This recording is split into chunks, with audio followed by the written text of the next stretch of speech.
छॾियो पचर पिरीअ जी हाणे झलियो पंहिंजा घर।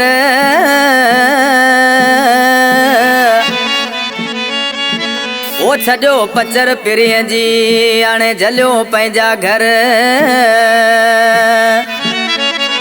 ओ न त थींदा दर बदर ए बि सुमरो चवेड़े अला। कलाम फरमाश शायर यगाना यूनुस कंबरानी, शायर दिलमुराद अब्बासी, तनवीर नगरे जो, अब्दुल जब्बार उमरानी उमरकोट का फरमाश। ओ अवां फिटो कयो हथियार के असां लोड़े छॾियो मुंहिंजे यार के। अवां फिटो कयो हथियार के असां लोड़े छॾियो मुंहिंजे यार के। हू त असांजे टोले में अची वियो, मज़ो बि हाणे ॾाढो मची वियो। हाणे छॾियो पिरी जी पचार के असां लोड़े छॾियो मुंहिंजे यार के। अवां फिटो कयो हथियार के असां लोड़े छॾियो मुंहिंजे यार के।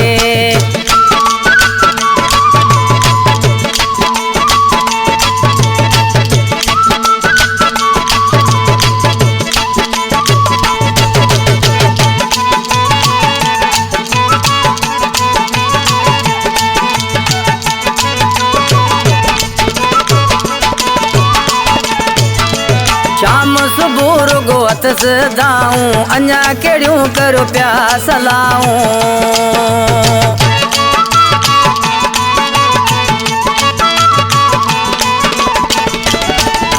शाम सुबुह रुगो हथ सदाऊं, अञा कहिड़ियूं पिया करियो सलाऊं। वञी कढोसि दरिया मां प्यार के असां लोड़े छॾियो मुंहिंजे यार के। अवां फिटो कयो हथियार के असां लोड़े छॾियो मुंहिंजे यार के। हू त असांजे टोले में अची वियो, मज़ो बि हाणे ॾाढो मची वियो। हाणे छॾियो पिरी जी पचार के असां लोड़े छॾियो मुंहिंजे यार के। अवां फिटो कयो हथियार के असां लोड़े छॾियो मुंहिंजे यार के।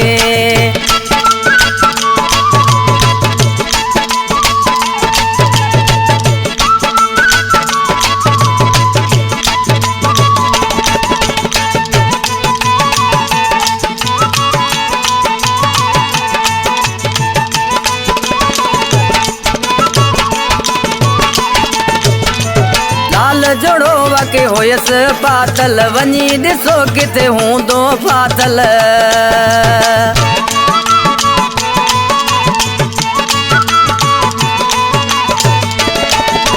लाल जोड़ो वके होयस पातल, वञी ॾिसोसि किथे हूंदो फातल।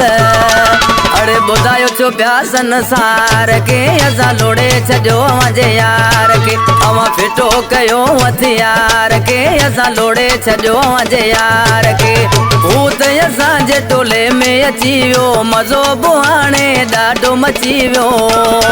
हाणे छॾियो पिरी जी पचार के असां लोड़े छॾियो मुंहिंजे यार के। अवां फिटो कयो हथियार के असां लोड़े छॾियो मुंहिंजे यार के। कलाम जो शायर असां जानी बा ॿाहिरनि जहिड़ो जानी बा ए बि सुमरो बदिन जो वटि ॾिसी छा पियो चए।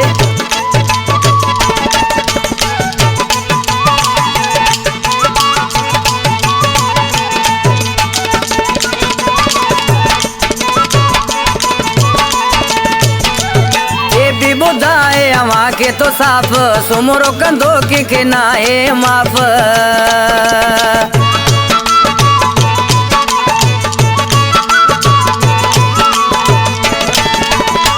बि ॿुधाए अवां खे तो साफ़, सुमरो कंदो कंहिंखे न आहे माफ़। वञी गोल बदिन में लाचार के असां लोड़े छॾियो मुंहिंजे यार के। अवां फिटो कयो हथियार के असां लोड़े छॾियो मुंहिंजे यार के।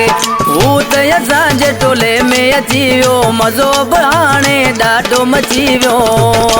हाणे छॾियो पिरी जी पचार के असां लोड़े छॾियो मुंहिंजे यार के।